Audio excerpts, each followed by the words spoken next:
This is Ridgefield Allies, and this is our very first event. What can I do? What can we do? Let's start by just making sure everyone understands who we are and how this all came about.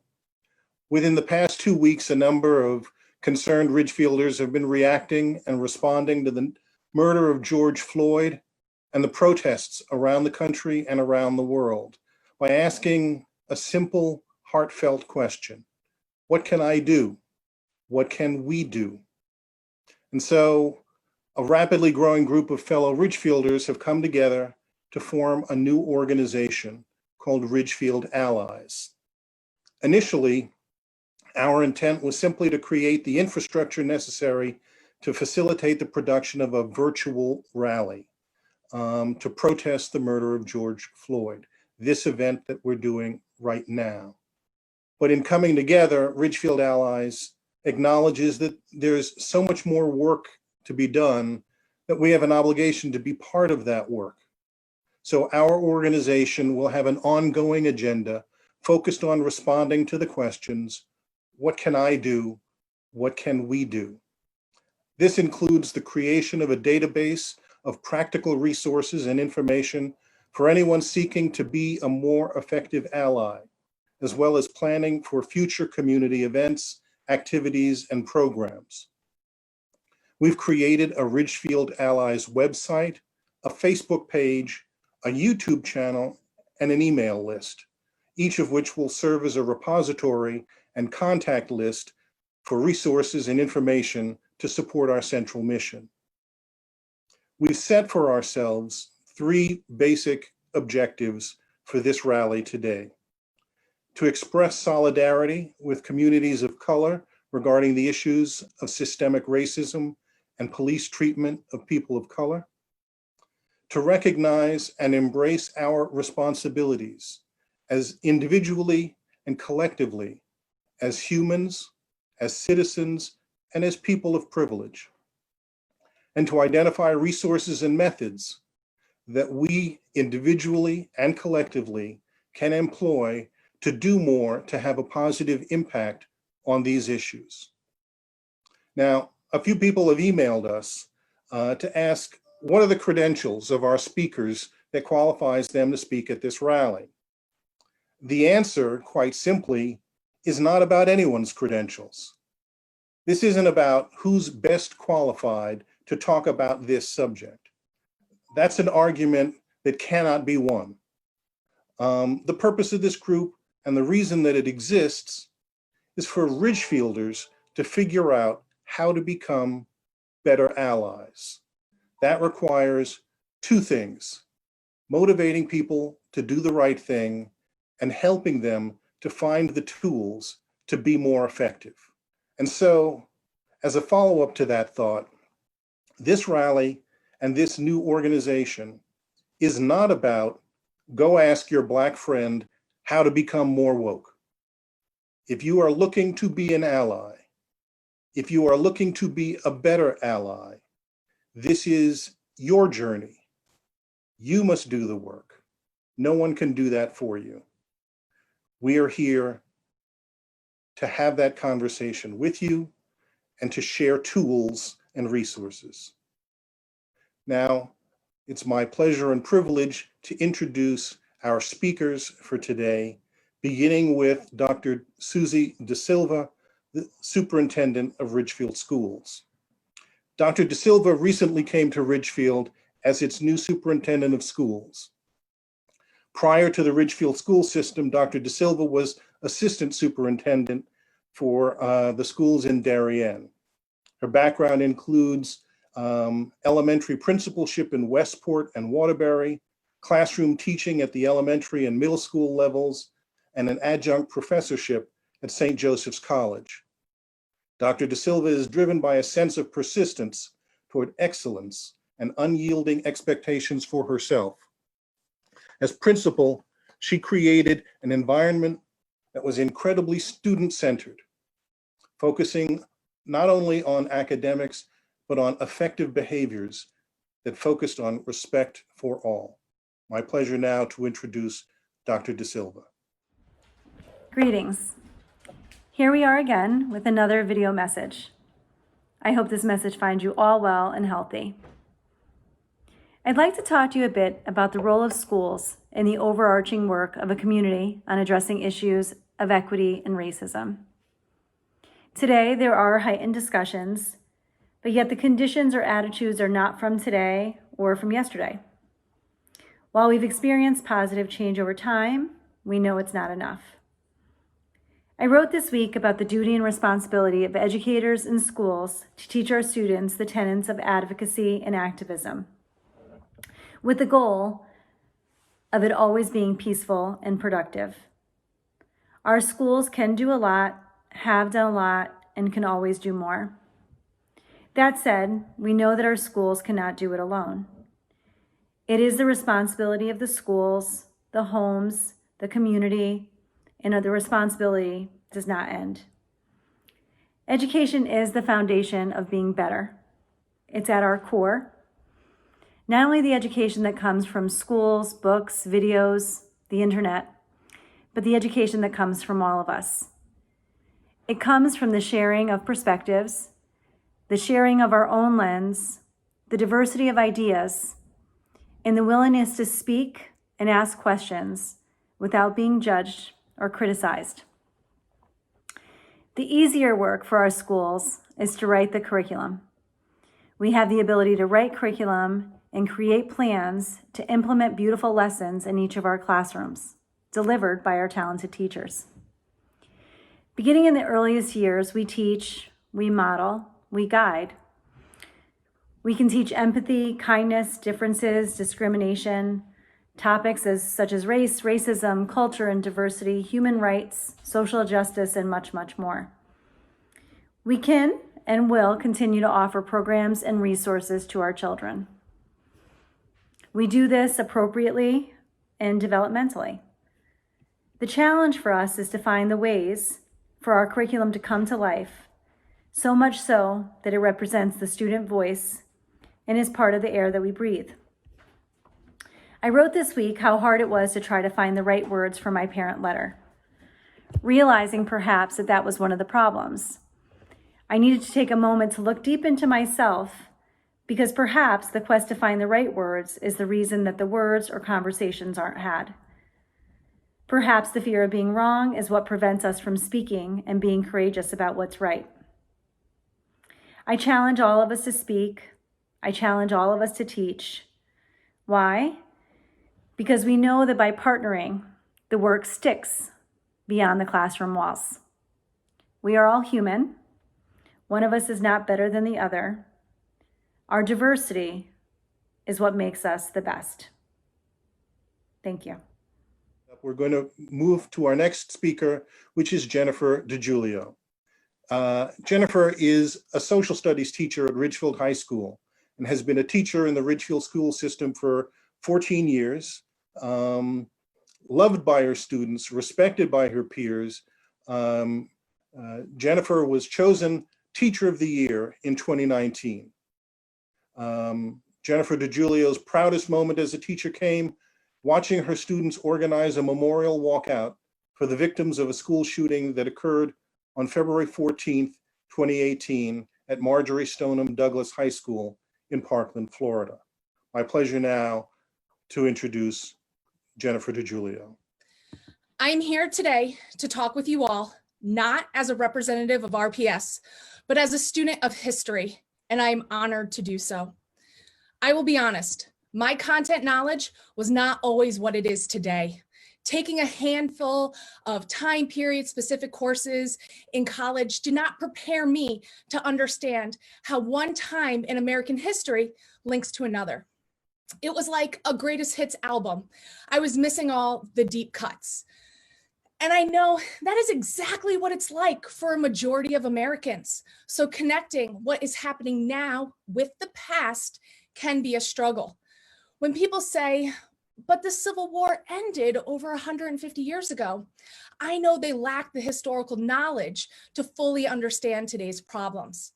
Just last year, the Woodrow Wilson Foundation surveyed 41,000 Americans and found that only 4 in 10 Americans can demonstrate basic historical understanding by passing the US citizenship test. In addition, American history has long lacked perspective.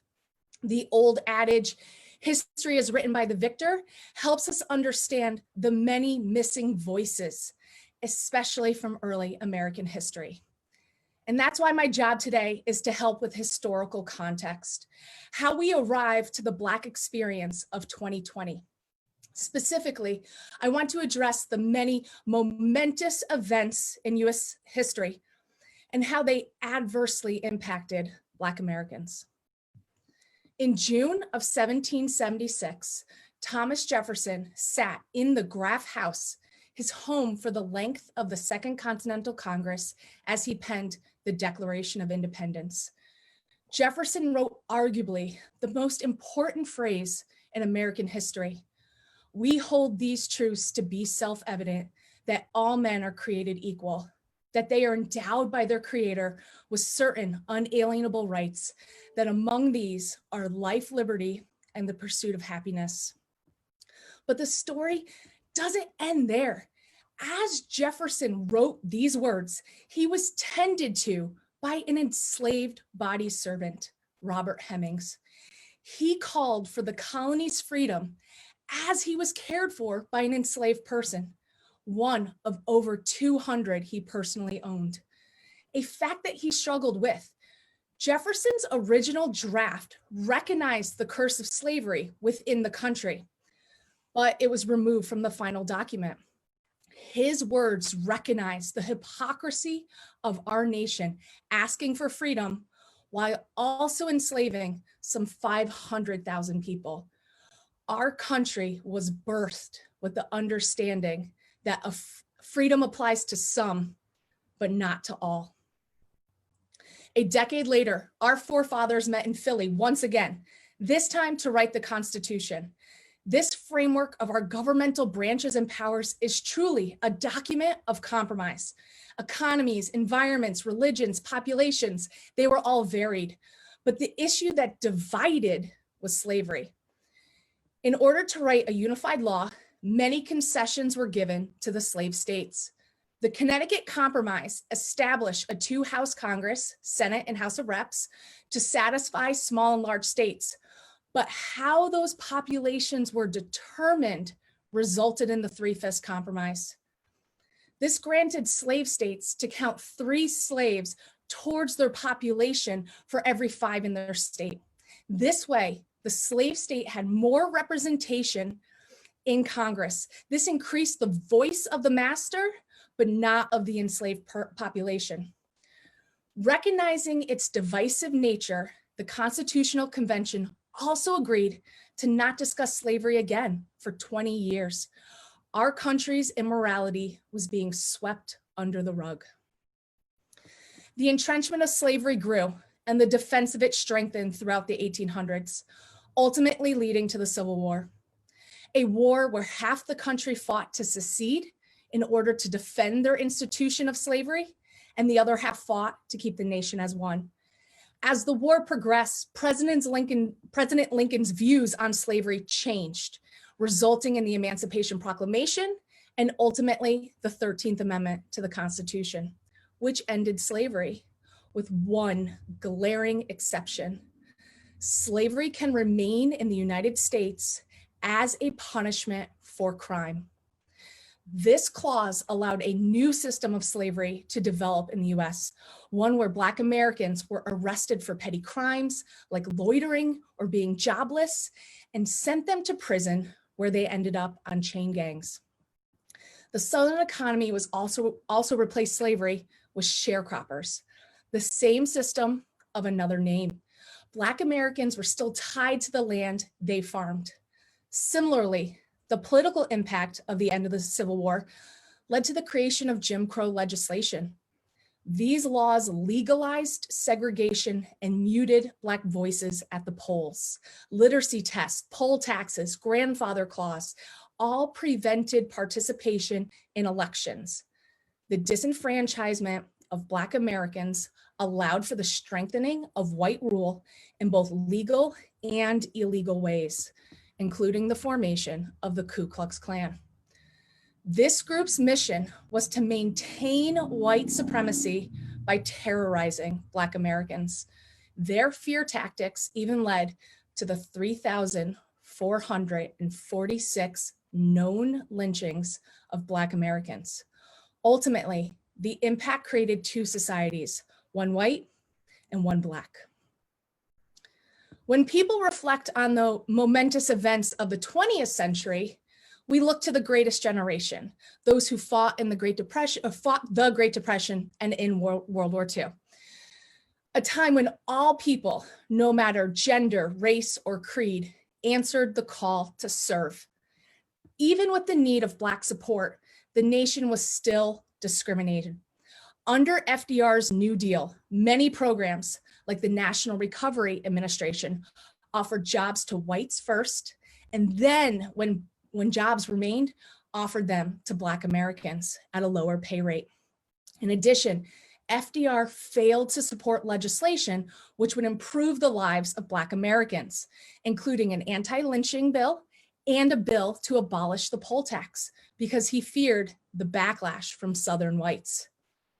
During World War II, those who fought served in segregated regiments, many veterans noting they were treated better overseas than they were here in their own country. And those who moved north during the Great Migration to answer the call of the manufacturing industries saw their jobs lost to soldiers returning home. But the greatest long-term impact of World War II on America was felt in housing.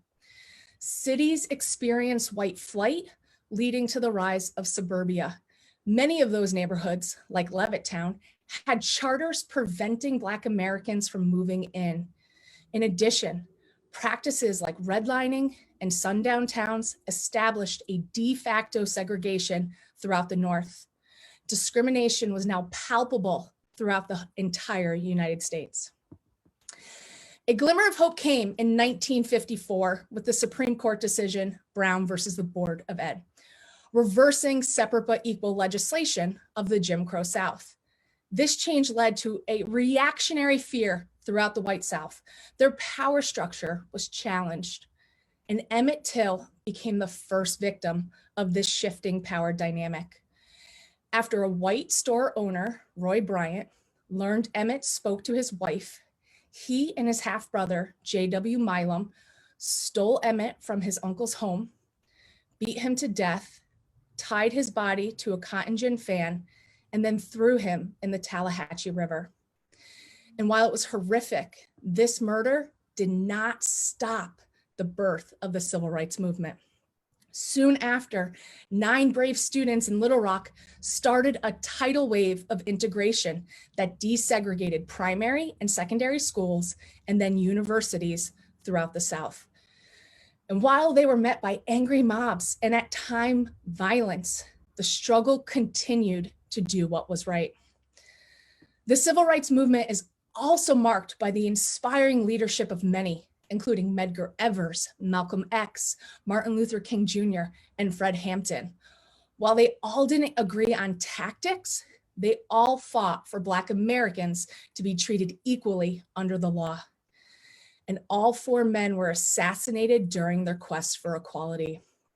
These assassinations robbed a generation of leadership and instilled a fear of speaking out. Finally, on this long march to freedom, Black Americans have been adversely impacted by the modern political rhetoric of being tough on crime. The greatest impact coming from the Violent Crime Control and Law Enforcement Act of 1994. This bill resulted in the 3 strikes and you're out policy, the militarization of the police, and the overcrowding of prisons. And this overcrowding is disproportionately Black.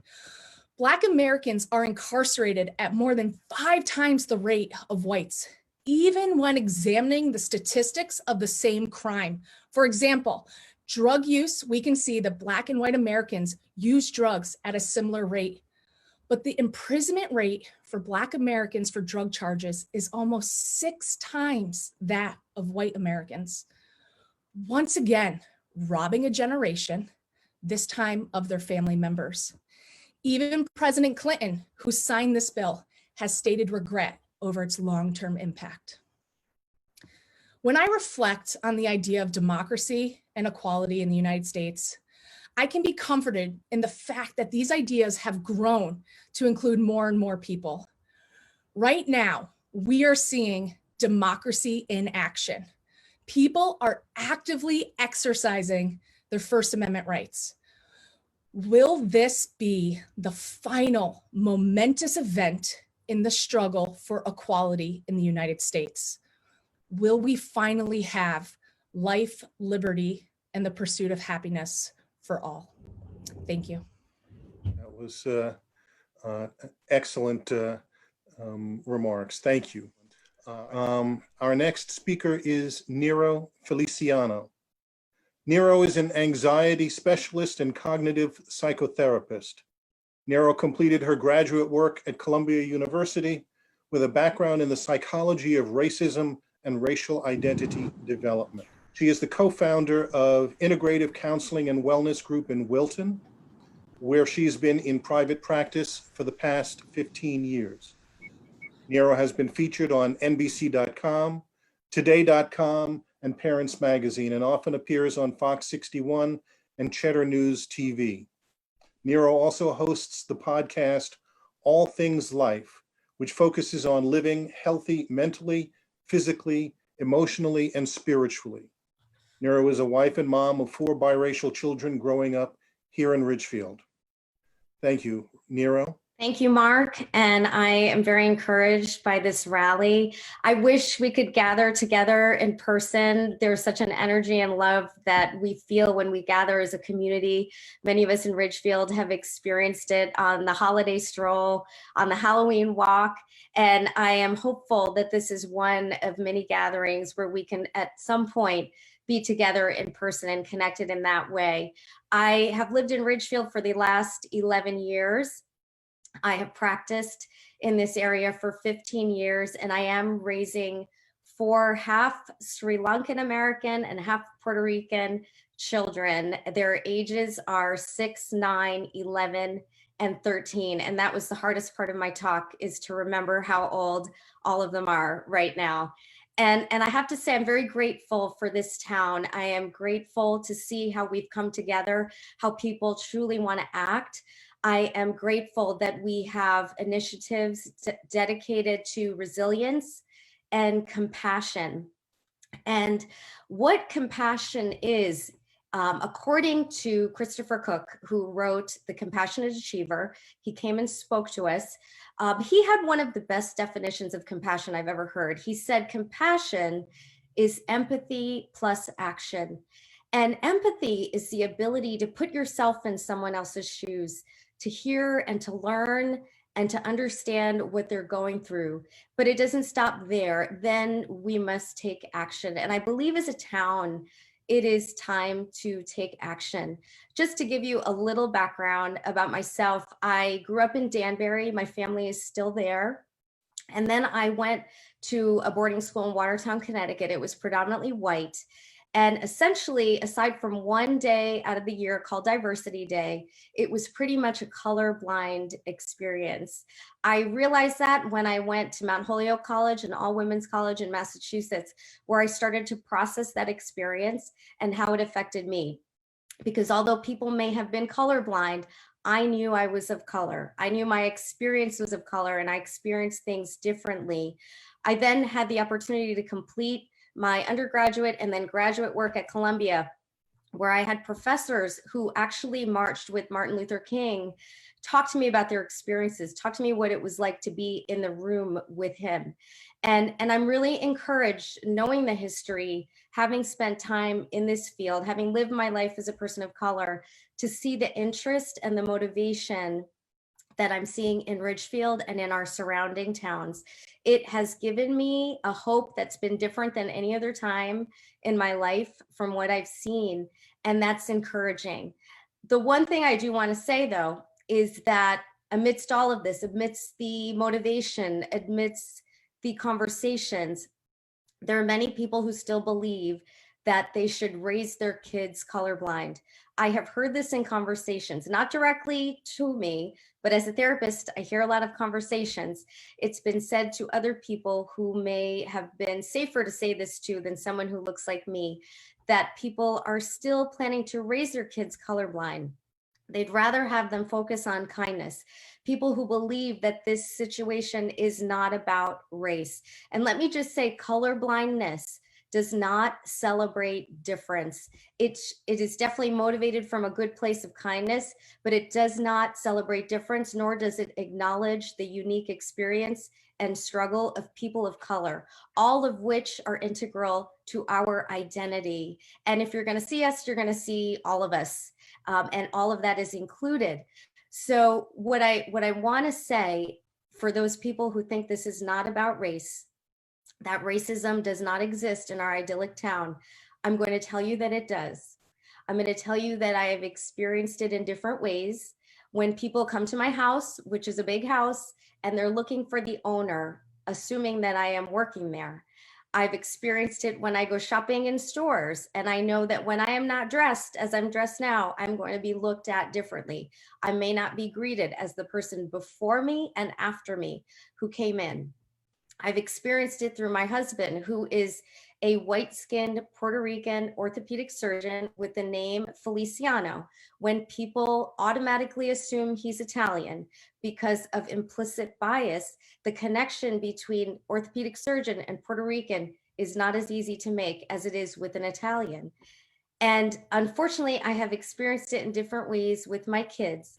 Not many as of yet, but I can recall to you an incident 3 years ago at one of the community pools that we joined, where my son approached me, big, wide-eyed, because he was playing in the pool with 3 boys who were blonde, and they were playing very nicely, shooting water guns.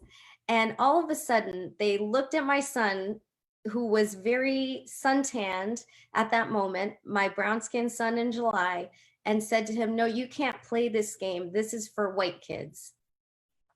And I remember the look on his face when he came to tell me that.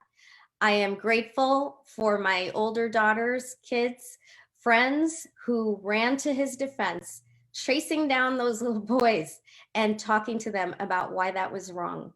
So we have come a long way, but we still have a long way to go. If you think about it, where did those kids learn that? It came from somewhere. I'm not saying that it came from their homes or from their parents, but it came from somewhere because it exists. We are influenced by the media, by our culture, by our conversations, and kids are the most impressionable in this way. You heard that kids are sponges. Well, they're sponges for everything. They are seeing and they are hearing, and they're taking the lead from us. We as parents are their role models.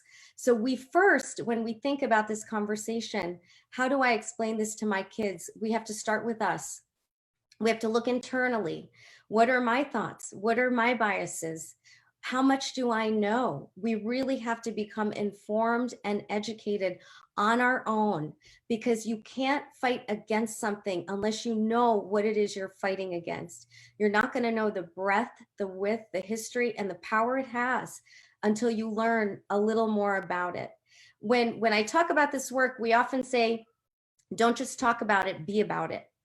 And being about it is hard. I can tell you from the conversations I've had with my white friends this week, and even what I've experienced myself, you are going to lose friends over this. You're going to have people who no longer want to engage in conversation with you, who no longer want to spend time with you, who are going to look at you, even though you are white and have white privilege, as different, because you want to have these hard conversations, which are draining for many people. It is not an easy road to be an ally, and many of us have walked it, but that is what it's going to take, because anti-racism can't just be about what you do. It has to be about who you are, and for many of us, really who we are becoming, because it is an evolving process in understanding and stepping into this role.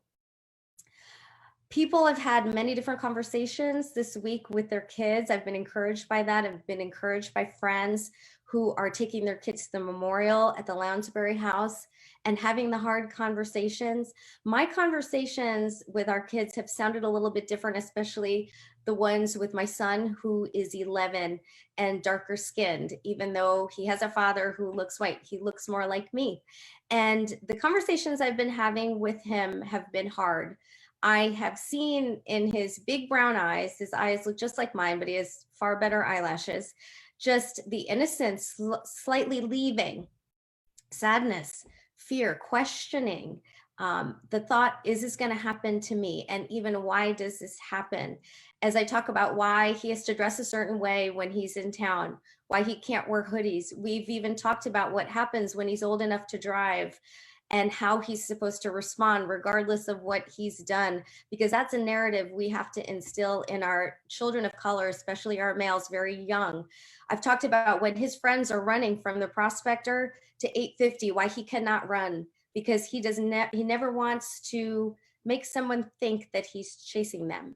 The rules are different for him, even in a town like Ridgefield, even in a town that's committed to activism, because there are many things that shape the way that we think and essentially the way that we act at the end of it, even unknowingly.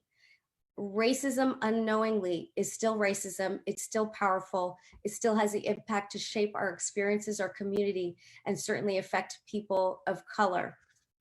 Those were the conversations we were having this week. So what can we do? I would like you to start with a question, which can serve as a guideline for you. Start with the question, are we raising kids that can identify and acknowledge inequality and injustice? And kids that have the courage, the knowledge, the compassion, and the desire to do something about it. Are these the kids we're raising in our home?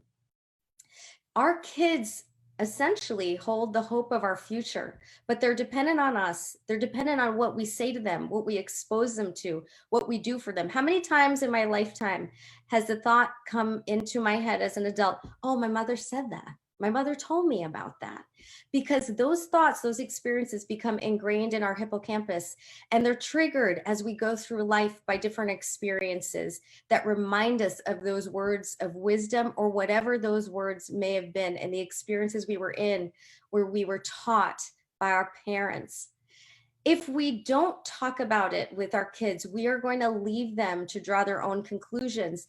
And I want to give you a brief example of how this happened in our home this week that I've talked about on my podcast and on Instagram with my 6-year-old Carolina.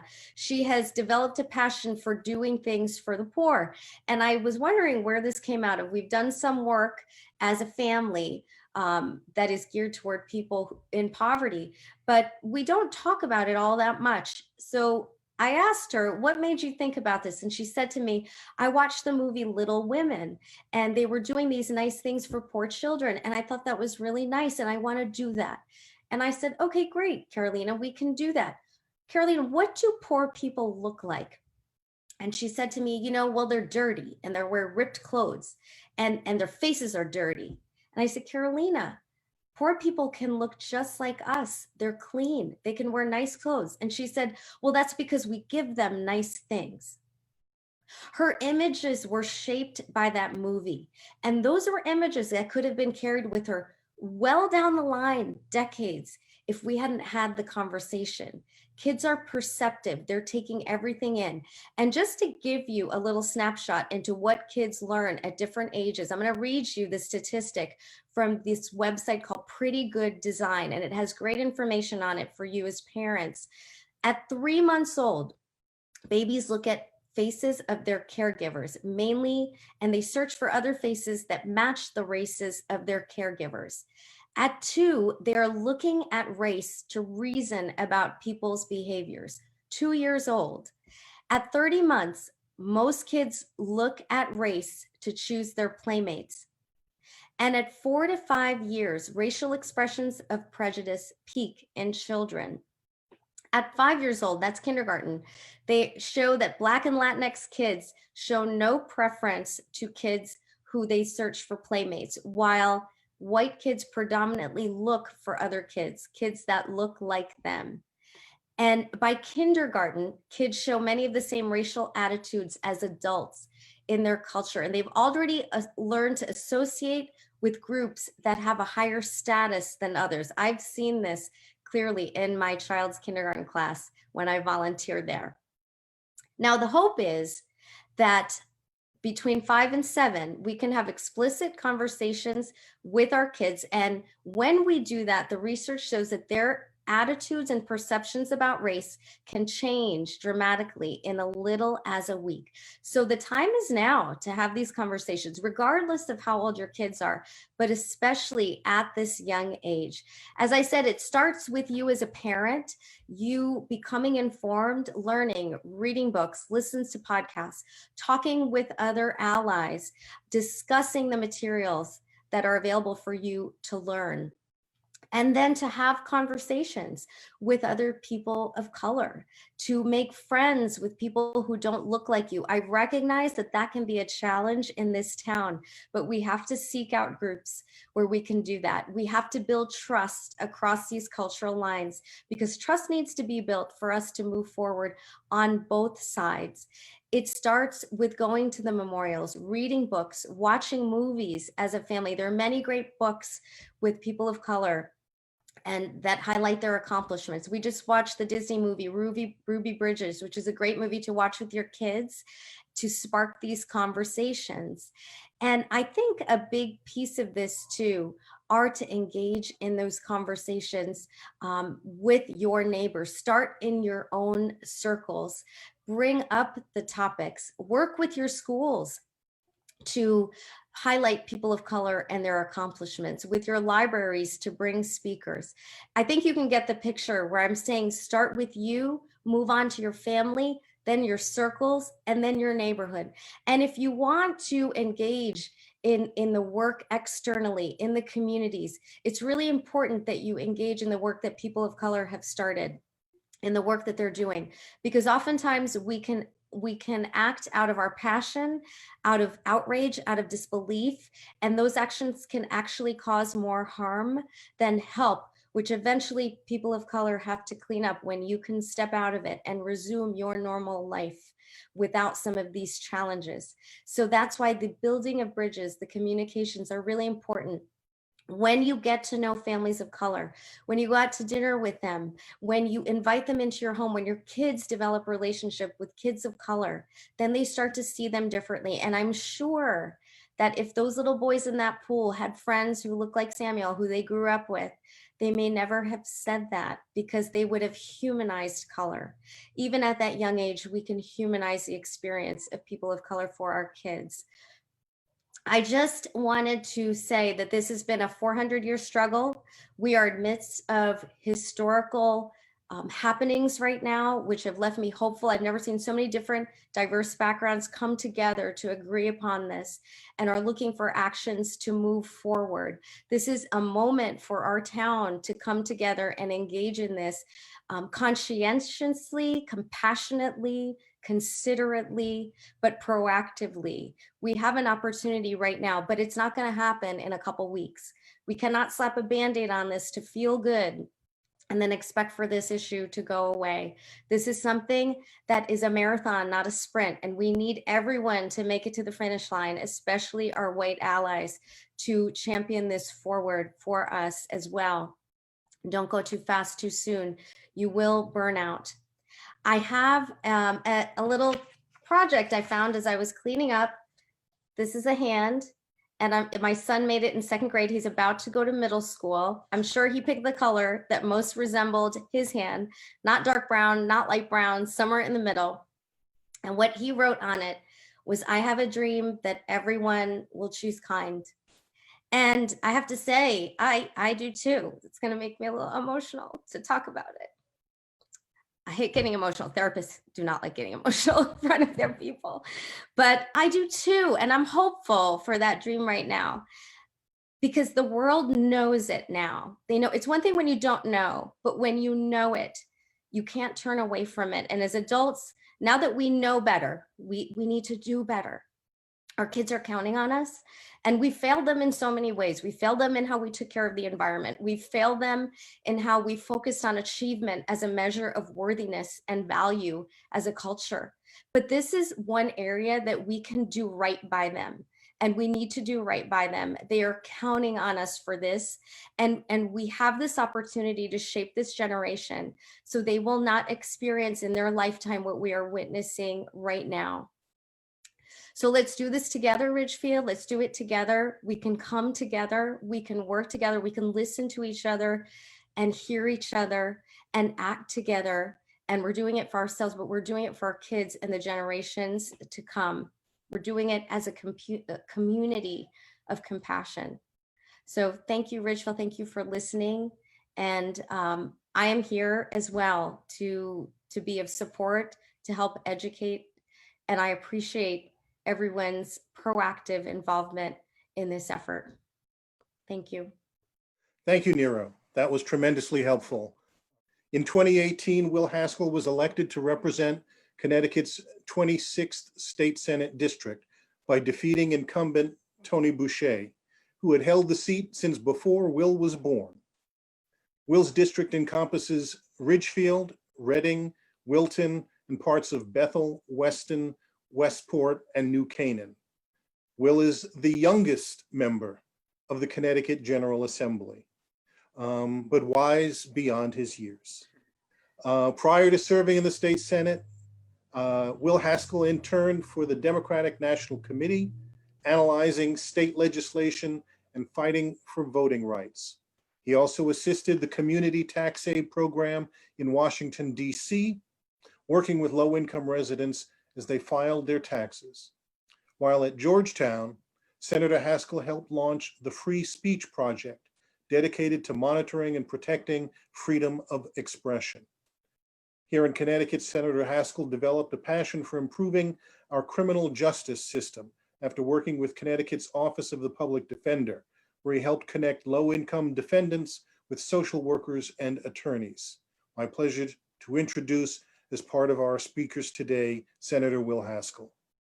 Mark, thank you so much for that kind introduction. I just want to start by saying I'm bowled over by the previous speakers, and Niro, so in awe of your words.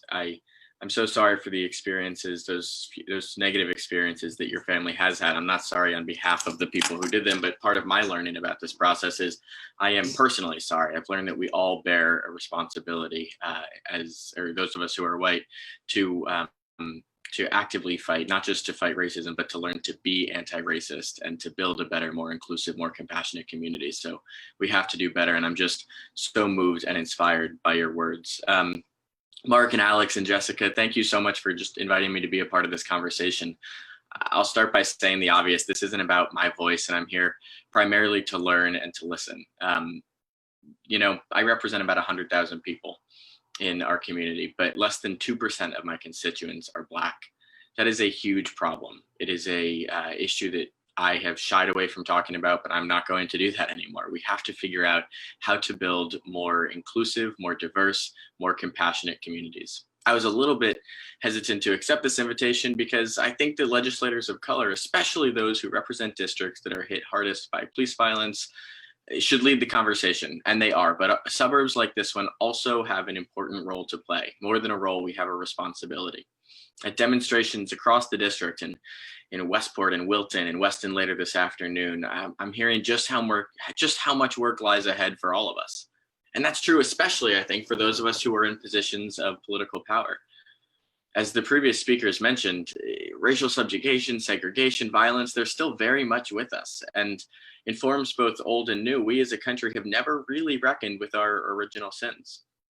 So as a first step, I want to give a shout out to the Connecticut Bail Fund. For those who aren't familiar, this is an organization that helps meet the bail obligations of individuals across the state of Connecticut who lack the funds to secure their freedom. Over-policing in Black communities, as we've seen and as we know, it can cause undue financial as well as physical and emotional harm. Take, for example, an arrestee who may not be physically injured, but their pretrial detention means that their family can go weeks or months without an income. If you go to CT, go to the Connecticut Bail Fund website, your donation, however small, is going to ensure that no one remains behind bars simply because of their financial circumstances. I also want to let you know that my colleagues and I are already engaged in a really robust conversation about a new police accountability reform on the state level. Last year, as a member of the Judiciary Committee, I was really proud to support what's called Public Act 1990. It was spearheaded by my colleague and by my friend, Senator Gary Winfield, who represents New Haven. And the new law requires that the legislature receive a report within 5 days of an incident when a police officer uses physical force on another person and that person dies as a result. It also ensures that body-worn or dashboard camera recordings are disclosed to the public within 96 hours of the incident. It narrows the instances where deadly force is justified, and it prohibits a police officer, and this is really important because it actually has happened in Connecticut more than a few times over the last few years. It prohibits a police officer from discharging a firearm into or at a fleeing motor vehicle.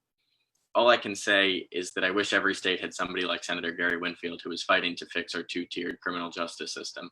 But now we're talking about going further. We're talking about interrupting the 1033 program, which some may know unnecessarily militarizes local police departments. It provides weapons of war from the federal government directly to police officers and to police departments on the municipal level, things like assault rifles and grenade launchers, which God willing will never be needed and certainly pose a direct danger to the civilians who might encounter those weapons of war.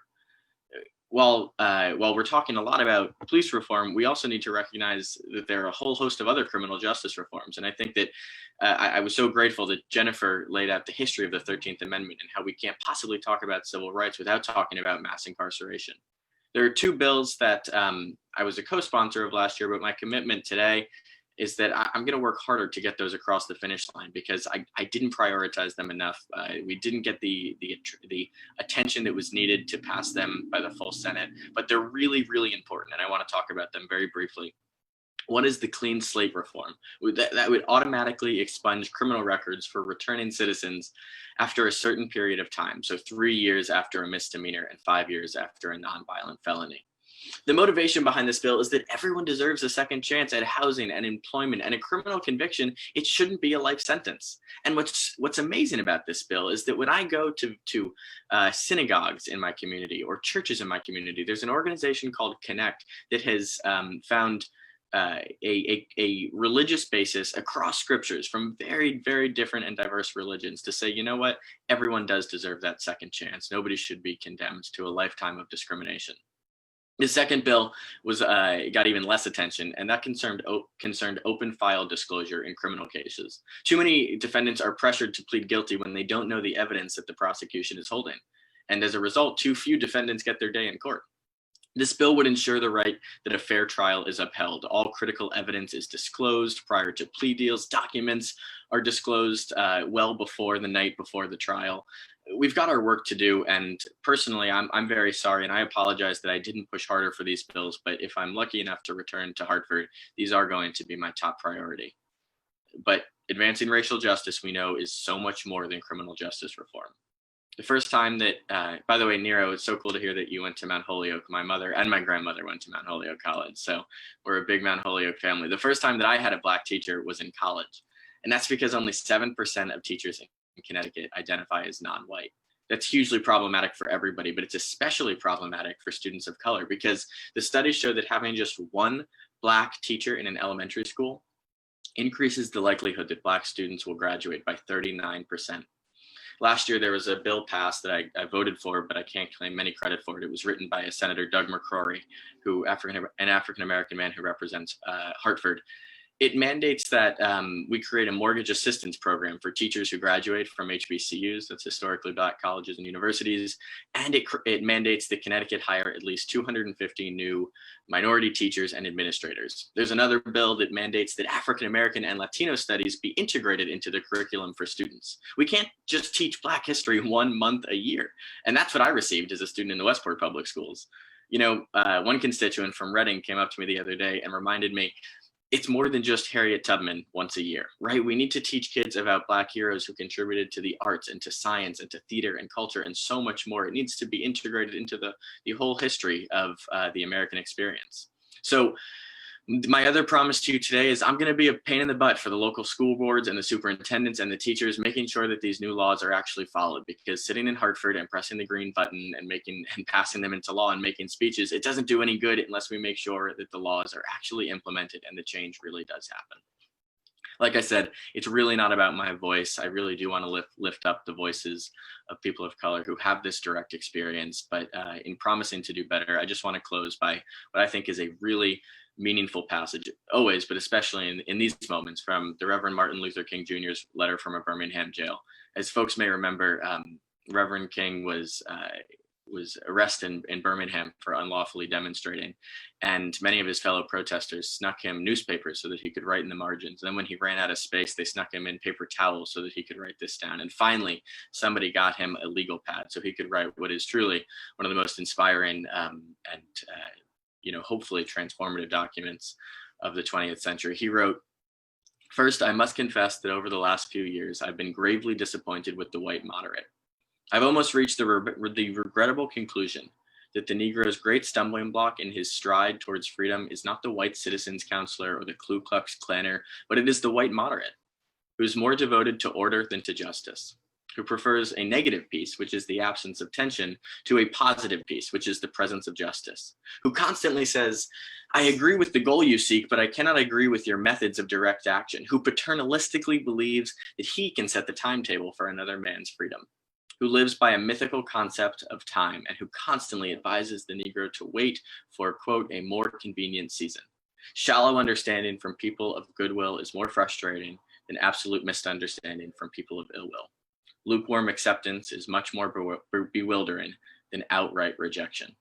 I'm so grateful to be a part of this conversation. Although Dr. King is no longer with us, I'm sure we all agree that the white moderate very much is. And personally, I will endeavor to do so much better and to keep listening and learning. Thank you for inviting me to be a part of this. Thank you, Will. That's terrific.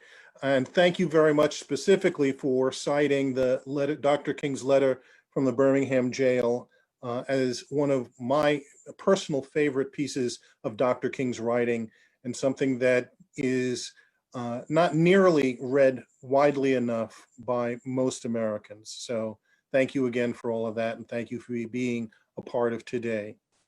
Our next speaker is Mia Walker. Mia creates and directs for theater, television, and film. She was selected as TV Directing Fellow by the Drama League in 2018, for which she shadowed director, executive producer Tom Verica on the Shondaland ABC show For the People. Mia is currently Associate Director of Jagged Little Pill on Broadway and Tour Director for the current national tour of Finding Neverland. She will soon be directing Disney's Freaky Friday at Active Ridgefield, Connecticut. Mia holds a BA from Harvard University. She's a John Harvard Scholar and recipient of the Women's Leadership Award. Thank you for being part of today, Mia. Welcome. Thank you. Thank you so much to the organizers for having me participate in this event today, and to the other speakers. I'm honored to be in your company. First, I'd like to acknowledge that I'm speaking from a place of white privilege, and the experiences that have shaped me and enabled me to have this conversation are because I had access to those experiences. I would also like to acknowledge that I do not speak for the theater community as a whole. I speak for myself, my own thoughts and experiences. I am very glad to be speaking today and engaging in this conversation, but also aware that this is a time, as State Senator Haskell said, to be lifting and amplifying the voices of Black folks and others who truly need to be heard. From a young age, my parents brought my brother and me to the theater. I have very early memories of sitting in theaters, feeling the proximity of other people around me, feeling their bodies and breath breathing the same air as me, a reminder of our collective humanity, that we are not alone. And I remember at an early age realizing the power of theater and of storytelling in general. When I was 9 years old, I saw the Broadway production of Les Miserables. And for those of you who don't know Les Mis, it's about the French Revolution and begins with a French peasant who serves 19 years in jail for having stolen a loaf of bread for his starving family. After he's released, he breaks his parole, and then he's tracked down by a police inspector. The story expands beyond this man, becomes about the French Revolution and the populist movement in France to overthrow the government. There's a scene in which a little boy, Gavroche, is shot and killed amidst the violence. So the child actor on stage playing Gavroche looked about my age. This is when I was 9 years old and went to go see this production. And the moment he was shot, I remember leaning over the front of my seat and throwing up. I crawled into a ball on the ground below my seat, shaking. My mother had to bring me out of the theater. And in that moment, that child actor was not an actor. He was just a child who had been killed because of senseless violence, because a man had stolen a loaf of bread. It is precisely that moment that made me vomit, that made me choose a life in the arts. The storytelling arts have the power to move people, change minds, instigate empathy and compassion. And I've always felt that as a member of the arts community, that I was inherently part of the change the world needed. And I've always seen the storytelling arts as part and parcel with activism, shedding light on the things that exist in the dark. This is the power, but it's also the danger of the arts. And as Niro said in her statement about her daughter being influenced by the film Little Women and how poverty was depicted, the images that we see in film, TV, and theater stay with us, burn into our brains, and affect us for our entire lifetime. So we as artists have an obligation to tell stories responsibly. And while there's a lot of good being done in the arts, there's also a long way to go for the arts to be truly an active agent of change. And it's no question that in the realm of racial equality, theater remains inaccessible and far from being anti-racist. In the past week, a lot of theaters have been issuing statements standing in solidarity with Black Lives Matter, but not actually explaining what they intend on doing to actually fight racism. And I think a lot of this stems from the false notion that as artists, we are inherently not racist. There's a feeling that the arts are the misfits in society, the outsiders, the theater geeks, the folks that don't conform. And it's true, so much progress has been propelled in our world through the arts and the necessary medicine of storytelling. The theater arts have been a huge agent of change for the queer community and in fighting HIV/AIDS.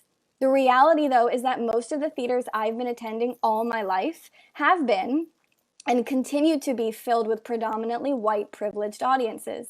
And even if those theaters are telling stories about Black folks and people of color, chances are the producers and creative teams and institutions behind those productions are mostly white. Having been there myself, I can attest to that. In this environment, it is truly impossible to avoid exploitation and tokenizing. It is truly impossible to be authentic. You may have thought theater was progressive and liberal and cutting edge, and sometimes it is. But it is also a commercial business. It is capitalist, after all. Change has to come from within. It is about more than what stories are being told. It is who is telling them. Who is creating them. It's about who's on the board. It's about who's being consulted, who's literally making the decisions on where money and resources are spent. It's about who is in those collaborations. I've been in rooms over the past 10 years working in the professional arts where I've seen creative decisions make an impact on the lives of millions of audience members.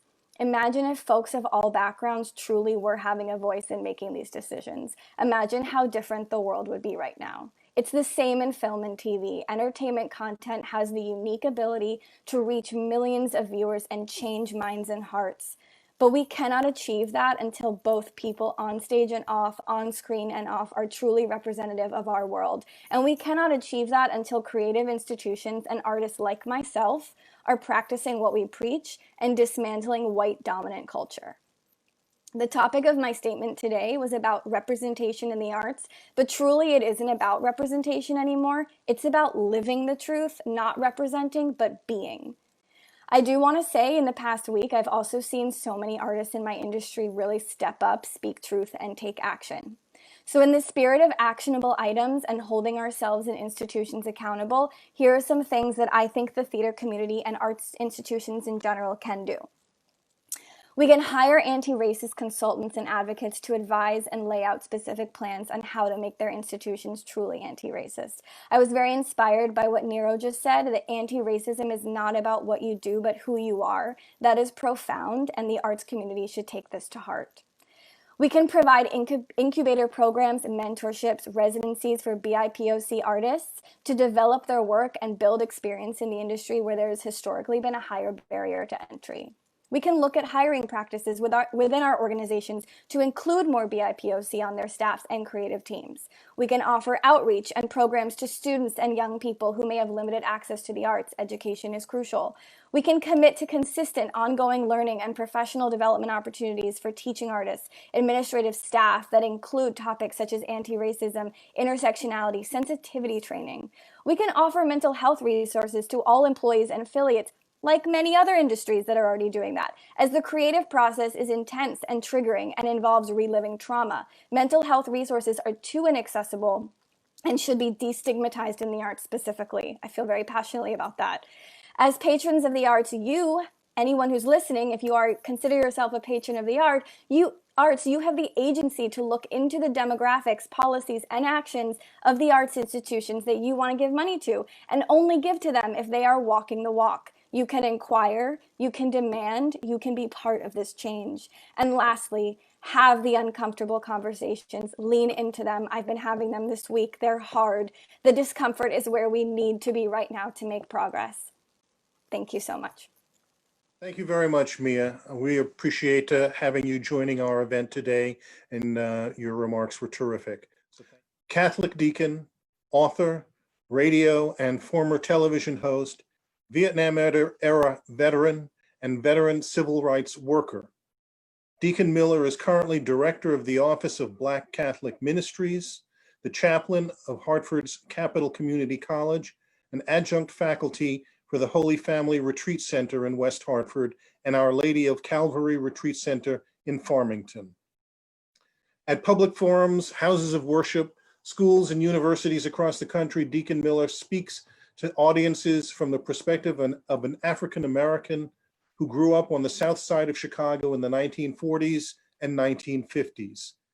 He was 10 years old in 1955 when his schoolmate, Emmett Till, age 14, was brutally murdered in Mississippi for allegedly whistling at a white woman, an incident that energized the nascent civil rights movement.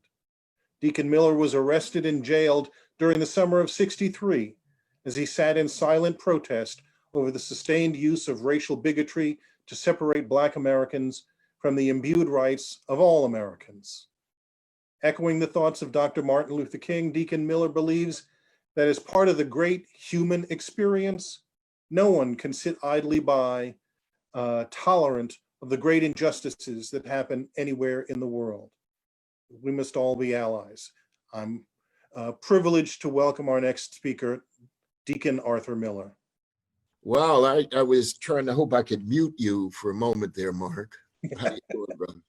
I'm no longer the director of the Office for Black Catholic Ministries. I've been arrested a number of times during the peace movement, and I did march with King back in '66. But the first time I was arrested was '63 in Chicago. I will share with you a number of different things. One, I don't live in Ridgefield. I live in Windsor, Connecticut. We came to Connecticut with my job. I was the director of marketing for Aetna for the Western United States. And at that point, I had a choice, my wife and I, on where to live.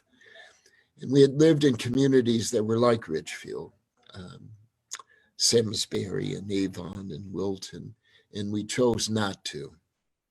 For the sake of our children, we moved to Windsor, and I absolutely love it. Because here there is this remarkable heterogeneous environment, and it is a loving, wondrous place that I adore.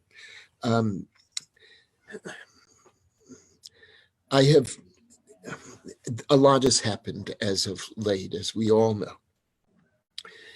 And I am often asked about the comparative of how things were when we were marching and protesting and going to jail back in the early '60s.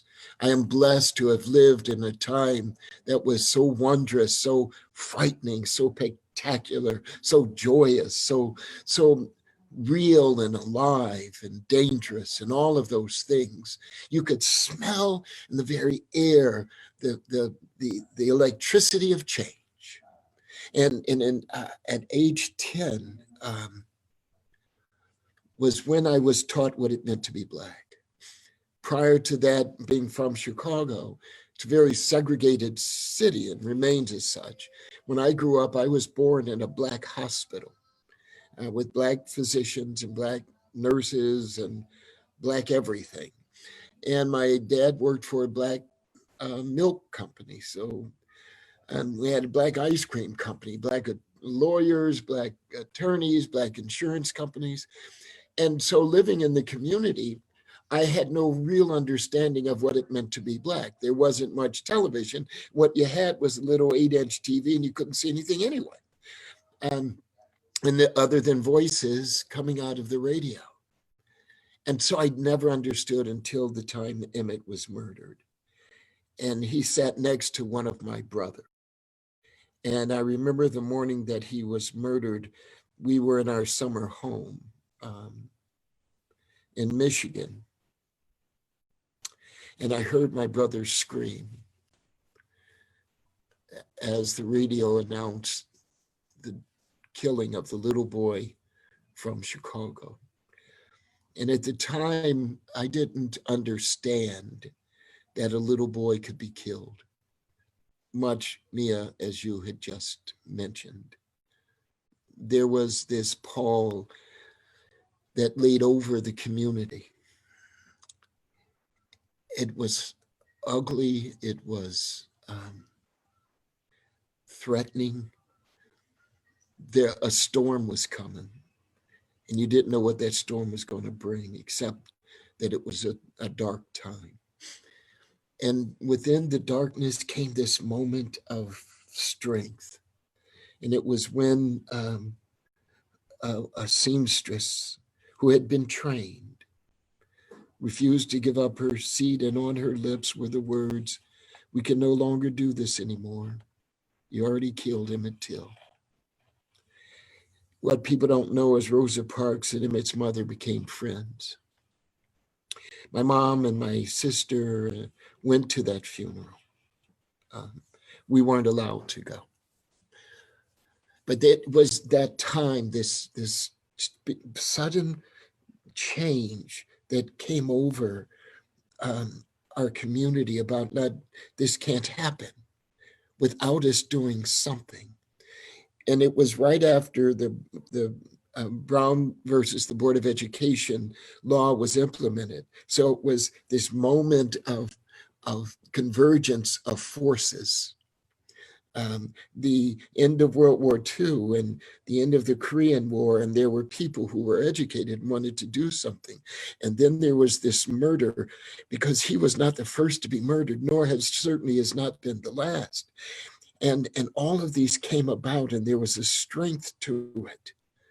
And it began a change. Now that change has not been completely born as yet. But this is the first time I've seen it again. And I've been in marches. I mean, I've been marching and going to jail for 50 years. Hate to admit it, almost 60 years. I know I'm old, but I still look good. I can see you laughing. I can't hear you, but that's all right. This is our time. And here's the thing. I was just arrested 5 years ago, sitting for Black Lives Matter. I am a Catholic clergy. I'm the only African-American Catholic clergy in our archdiocese. In your diocese, you have a good friend of mine, Reggie Norman, Father Reggie. He and I are the two African-American Catholic clergy in the state. And one of the things that I looked at is that when I was arrested back in 2015, that's when the Office of Black Catholic Ministries was closed. That's when the radio station that I was on for the Catholic Church was closed. And I got great pushback, profound pushback from my parish, which is in Simsbury, with the words, well, don't all lives matter? And I kept explaining over and over and over and over and over, I am not going to address your white fragility, that you cannot stand that I am saying Black Lives Matter. It is not me, it is you. And that if you can't handle it, then just move out of the way. Then all this week, I've been asked to go to Simsbury and Avon and South Windsor and place over and over again. And as I look over these expanding crowds, it's a bunch of white kids with signs saying Black Lives Matter. What the hell's happening? I never imagined in my life that you see a bunch of white kids and in these towns with Black Lives Matter. Now, folks say, well, they don't understand. Well, hell, I don't care. They will. Their hearts are open to begin the conversation. And I've corrected something that I used to use, and it's a part of my maturation, my spiritual, my emotional and intellectual curiosity has been satisfied. And I will share with you this. George Floyd was not killed because he was Black. He was murdered because there have been people who were silent, who perpetuated and encouraged the killing of that man. He was not murdered because he was Black. He was murdered because they were filled with hate. And it is that hate that has to be changed. And that's why people are marching. That's why folks are standing up and saying, we cannot allow hatred to begin to destroy everything. I didn't mean to go, and I forgive me. Here's something that is vital to know. The brother that sat next to Emmett Till was asked by Emmett if he wanted to go to Mississippi at the time. And my mother and father said no, luckily. Well, my brother went on to be a West Point graduate, Vietnam vet. He won the Bronze Medal for Valor. He received his PhD in nuclear engineering. He was the lead scientist at Los Alamos, New Mexico. He had 2,000 PhD scientists that reported to him. He then went on to be Assistant Secretary of Energy under Obama. Additionally, there's a formula called the Miller theory, which is used when designing nuclear reactors so that they don't implode or explode. Now, let us assume for the moment my brother went to Mississippi and he was murdered. Those two men whose lives he saved in Vietnam would probably be dead. Those, the Miller theory and all the things he's accomplished, those he's helped, would not have occurred. Here's the part that's remarkable and ironic. He said Emmett Till was smarter than he was. Hatred killed all possibilities, and it always does. That's what we must save. And Niro, one quick thing. I was in my car when I heard you, and I appreciate it. Both you and me are the only ones I really heard. Those little white kids, their parents taught them that. And here's how you tell. You tell people by not saying no. And here's what we can do. This summer, when the coronavirus is gone, as we call her in the hood, Miss Rona. So when Miss Rona gone, when Miss Rona done left the place, and everybody goes to their little barbecues or Thanksgiving dinners or Christmas dinner, you know, your Aunt Rosa is going to be there and your great Uncle Larry, and they're going to have a little bit too much of that special punch. And then they're going to be talking about, well, you know how them Black people are. Well, you know how them Jews are. You know how them gay people are. You know how them Muslims are. All that ugliness. That's the moment you say, no, not my house. No, not in my house. And if you're at somebody else's house and that stuff starts talking, you walk out and say, I'm sorry, I cannot. bring my children, nor myself, nor my love into a place of hatred.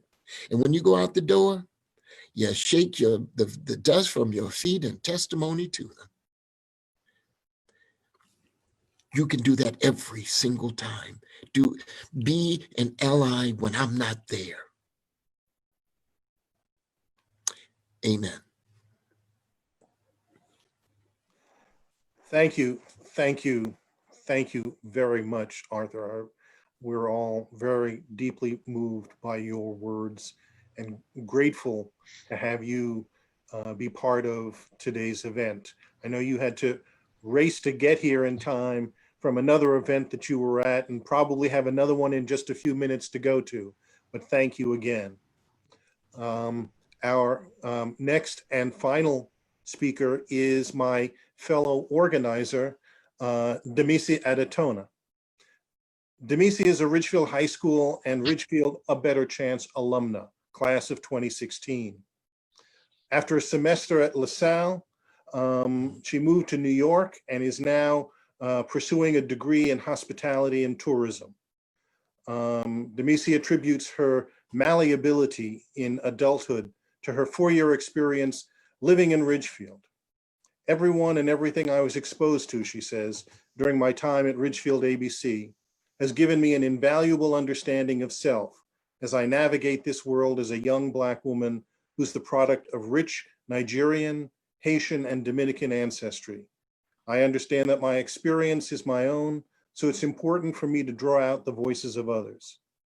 Demisi believes that as human beings first, we must all do our part to correct the injustices of history. And in order to correct, we must be able to recognize both who we are as individuals and how much stronger we are together.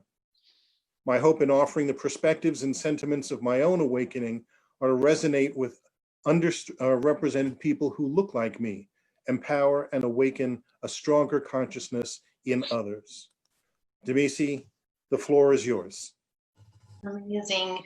I just first want to say thank you to everyone that has spoken. I know Will's no longer with us, but I was just very much in awe this entire time of your voices and everything that you were able to contribute. I'm always thankful and overwhelmed at the same time when I feel that I'm in spaces that I'm walking away from with more than I walked in with. So again, thank you for being a part of this. A huge driving force for my involvement with this initiative is to call upon educators and community leaders and others within the community to become such. It's clear that important work needs to be done, and having us start an initiative to where that can happen is pretty much all we can ask for. Niro, your quote or saying, "Don't talk about it, be about it." I love that, because again, this is important work, and like words are not going to cut it at this point in time for us all. So as the world changes, all of us must take on this responsibility to be conscious thinkers, sayers, and doers. To the majority, it's incredibly important to be cognizant of the spaces you take up. Mia was referencing spaces within the arts that are predominantly white, places in education that are predominantly white, and just acknowledging your accessibility, as well as those spaces that you fill. It might sound like I'm saying something crazy to ask you guys to change a space. Like, if it isn't broke, why would I fix that?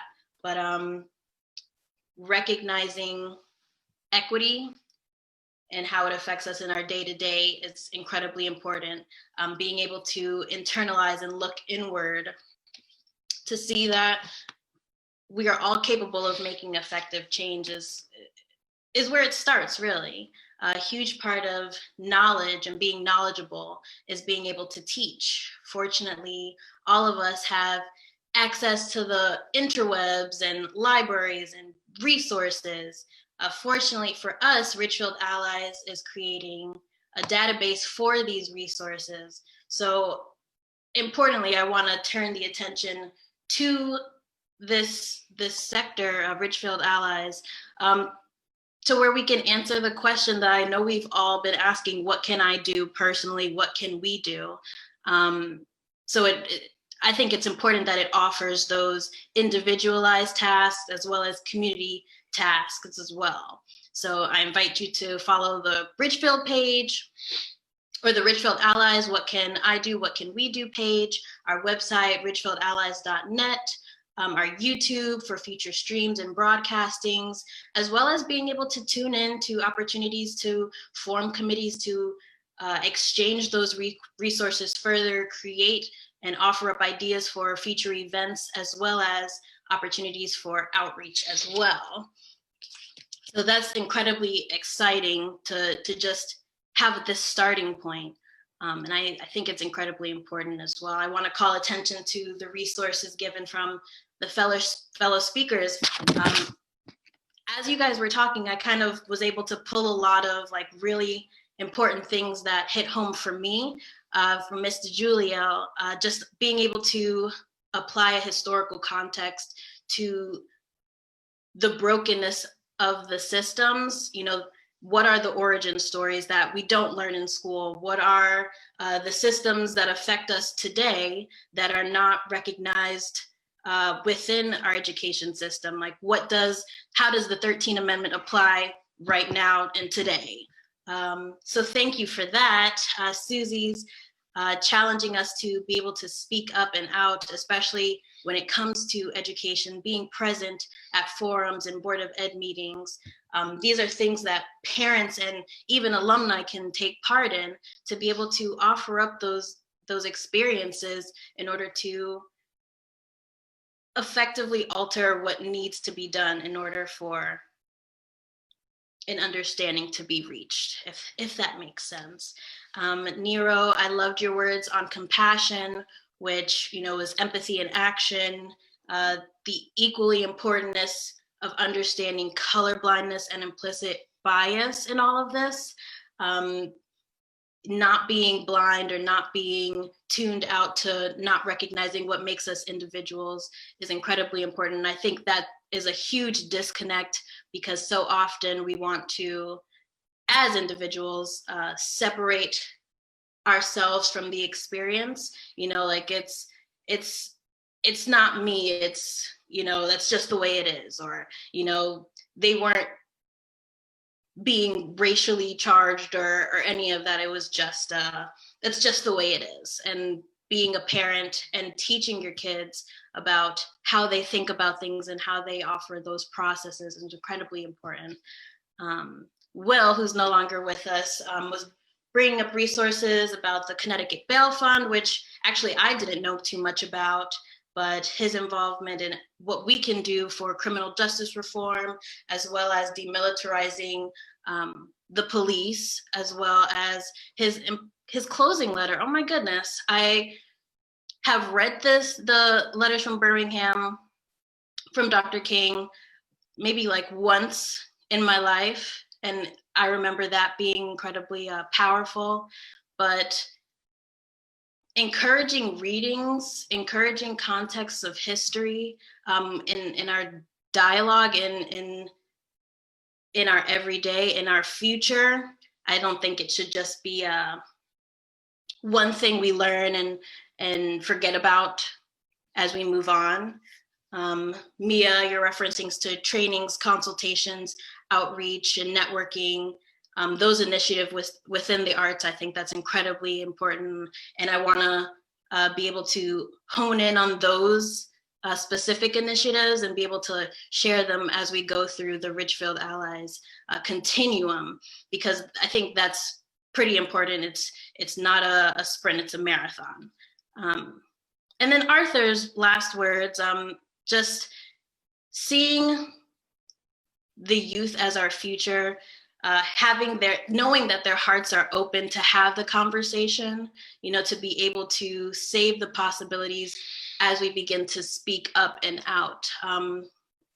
As I'm sure you guys must know by now, that silence is violence. When you're not explicitly saying no or calling things out, you're co-signing. That is exactly what it is, and that is exactly what needs to not happen in order for us to effectively create change. So yeah, at this point, we have the means to evoke an awakening amongst ourselves. And we have the opportunity to nurture our own understandings and allow that to radiate generationally, radiate from our town to the next, to the cities, to the rest of the state, and beyond that. So I'm incredibly excited, and I look very much forward to us honing our own humanity just as a people. Collectively, I'm extremely excited for all of the voices and all of the individuals and community who are standing. I'm incredibly excited for just us being able to hone in our own understanding and allow that to exceed everyone's expectations and what this can do for the world, because this is a global issue. And a human issue at the same time. So thank you guys again. Thank you so much, Damisi. That was terrific. I really appreciate that. This pretty much concludes today's event, but today's event is just our beginning. Let us turn today's passion into an enduring love. Let us turn today's excitement into something that is everlasting. Ridgefield Allies has much more work to do. Please keep checking back with us or stay engaged with us to see the work that we'll be about and be a part of that work. Today's event has been recorded, so if you have friends, family, or acquaintances that you'd like to share today's event with, have them come back to our page or our YouTube channel, and they can also appreciate our speaker's remarks from today. Thank you all for tuning in. Look forward to being part of the conversation with you many more times as we go forward. Have a good day.